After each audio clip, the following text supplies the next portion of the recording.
Voilà, mesdames et messieurs, tout d'abord une très cordiale et chaleureuse bienvenue à Yverdon-les-Bains pour cette 9e édition du Forum économique du Nord-Vaudois. C'est toujours un très grand plaisir de voir cette salle de la Marie si bien occupée par de si éminentes personnalités. Ça commence bien.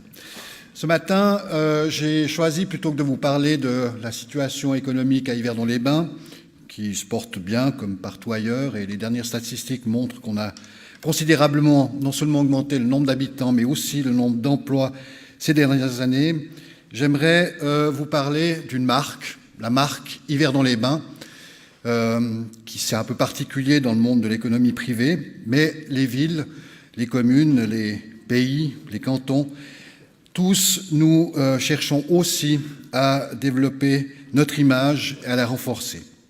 Alors c'est vrai qu'Yverdon-les-Bains, c'est une ville qui n'a pas forcément une très bonne image à l'extérieur, ou qui n'avait pas une très bonne image pour différentes raisons. J'y reviendrai tout à l'heure, mais nous devons travailler comme une entreprise à améliorer cette image de manière à tout d'abord renforcer le sentiment d'appartenance des habitants, qu'ils soient fiers, qu'ils soient heureux de vivre à Yverdon-les-Bains. C'est évidemment nos meilleurs ambassadeurs à l'extérieur, mais c'est aussi pour eux indispensable de savoir qu'à Yverdon-les-Bains, on trouve tout et qu'on peut y vivre très agréablement. Et puis, il y a le volet vente. On vend l'image de la ville, on vend la ville pour attirer de nouveaux habitants, pour attirer des entreprises, pour attirer des touristes, pour faire en sorte que la ville se développe sur le plan économique, sur le plan social, sur le plan culturel, de manière optimale. Et puis enfin, eh bien, lorsqu'on a attiré tous ces gens-là, on souhaite soit qu'ils y restent lorsque ce sont des entreprises ou des habitants, soit qu'ils y reviennent lorsque ce sont des touristes. On essaye de faire de ces clients des clients captifs. Alors, quelle est l'image d'Yverdon-les-Bains aujourd'hui ? Eh bien, c'est une image un peu contrastée qui varie évidemment selon les publics auxquels on a affaire, qui est, je crois, ne pas me tromper, très positive au niveau local. C'est une ville où les gens se sentent bien, où les habitants anciens ou nouveaux ont du plaisir à vivre, donc une image très positive. Par contre, on a vécu ou on vit à certaines périodes un phénomène inverse vis-à-vis de l'extérieur. Encore faut-il faire la distinction entre les différents publics, mais de manière générale, l'image est plutôt négative du côté vu de l'extérieur. Pourquoi ? Eh bien, notamment à cause de ces faits divers violents qui nous occupent beaucoup les villes d'une certaine importance dans ce canton, dans ce pays et partout ailleurs dans le monde. C'est une réalité à laquelle nous sommes confrontés et que nous devons gérer. C'est une image négative parce que malgré tout, malgré la réalité des faits, eh bien, on parle encore du Grand Nord vaudois, du brouillard, du froid, de la bise, enfin, etc., etc. C'est un peu un mythe aujourd'hui, vous le savez, même si aujourd'hui c'est un peu gris, mais je crois que c'est un peu gris partout. Et puis, il y a le contexte économique qui, pendant de très nombreuses années, nous a un peu plombé, si vous me permettez l'expression, avec la fermeture de grandes entreprises qui employaient de très nombreuses personnes et qui avaient, elles, une image extrêmement positive. Cela est heureusement aujourd'hui terminé. Aujourd'hui, eh bien, justement, qu'est-ce qu'on associe à Yverdon ? Alors, c'est la parole du syndic, c'est peut-être pas votre vision de la ville, mais c'est une ville, alors j'ai parlé des événements violents, ils apparaissent aussi sur cette slide, mais c'est aussi une ville, on parle de la nature, la Grande Carissée, on parle de culture, la Maison d'ailleurs étant un peu le fer de lance de ce domaine-là. On parle de l'événementiel, même si nous n'avons pas de grands festivals, nous arrivons à créer des événements qui répondent aux souhaits, aux vœux de la population locale, mais qui permettent aussi d'attirer des personnes de l'extérieur. On a évidemment cette image fameuse de l'Expo qui reste encore assez présente, même si elle va s'estomper au fil du temps derrière le brouillard du nuage bleu. Et puis, il y a l'image de marque que nous essayons aussi évidemment toujours de valoriser, celle des bains, du nom qui est accolé à Yverdon, Yverdon-les-Bains, avec son centre thermal et son grand hôtel. Alors, comment est-ce qu'on promeut l'image d'une ville, d'une commune ? C'est un produit, mais c'est un produit un peu particulier puisqu'on a une multitude de choses à dire, à faire et à valoriser. Tout d'abord, bien évidemment, il faut poser des actes concrets.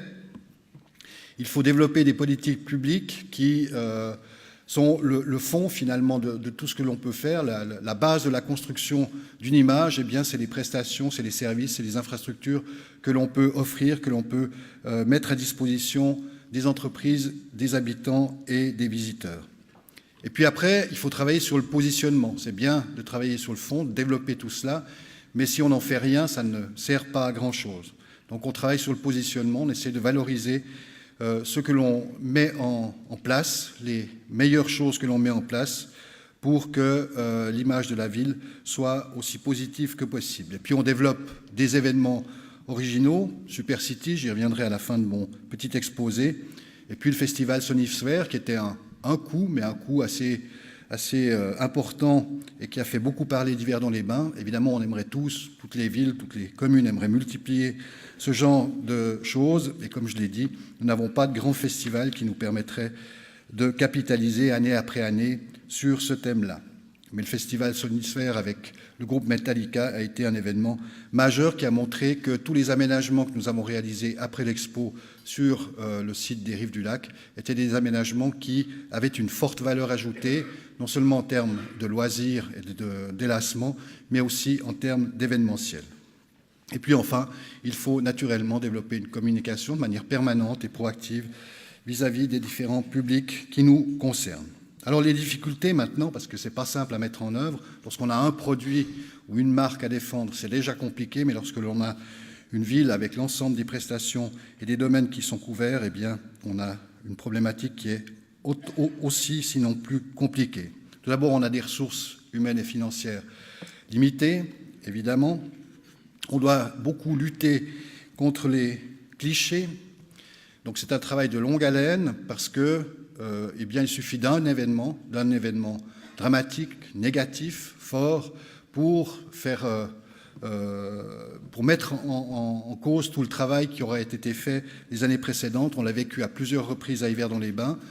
C'est donc chaque fois un ouvrage qu'il s'agit de remettre sur le métier pour bien expliquer et rappeler que ces événements ne doivent pas entacher durablement l'image positive d'une commune, d'une ville comme celle d'Yverdon-les-Bains.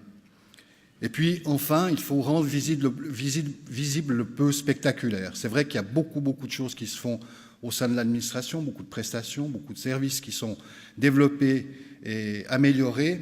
Encore faut-il que les gens en soient conscients, qu'ils les connaissent et qu'ils ne s'arrêtent pas à ce qu'ils savent ou à ce qu'ils croient savoir. Et donc là aussi, c'est un travail permanent pour mettre en relief, mettre en lumière tout ce qui est fait au sein de l'administration. Voilà, et pour terminer, comme je vous l'ai dit, je prends rapidement l'exemple de Super City. Donc c'est cet événement qui a une certaine durée puisqu'il se développe tout au long de l'année 2014, sur laquelle nous avons décidé de travailler en collaboration avec la Maison d'Ailleurs, qui a une exposition qui a d'ailleurs été prolongée vu son succès, une exposition sur ce thème-là, sur le thème des super-héros cette année, sur plusieurs mois, et la ville a décidé de greffer un acte de positionnement, un travail sur la communication à cette exposition qui attire un très nombreux public, puisque c'est l'exposition qui a attiré le plus de visiteurs à la Maison d'Ailleurs depuis sa création.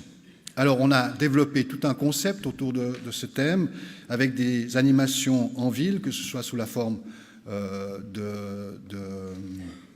ouais, ça y est. Voilà, oui.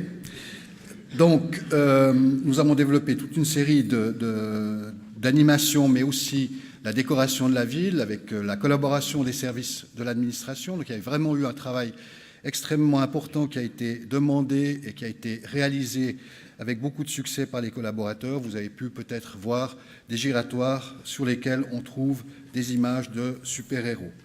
Et puis, il y a eu l'événement du vernissage de l'exposition avec la venue de la Batmobile, avec le jumelage avec Gotham City, etc. Des événements un peu particuliers, mais qui concourent à améliorer, à renforcer l'image de la ville sur une base solide, et je crois que c'est ça qui est important. Il ne s'agit pas de créer une image sur la base de choses floues, inexistantes, mais vraiment de partir de ce qui existe, de partir de ce que l'on développe, des qualités, des atouts que nous avons pour travailler sur l'image. Voilà ce que je voulais vous dire ce matin en guise d'introduction à cette journée, que je vous souhaite excellente ici à Yverdon-les-Bains. Je vous remercie de votre attention.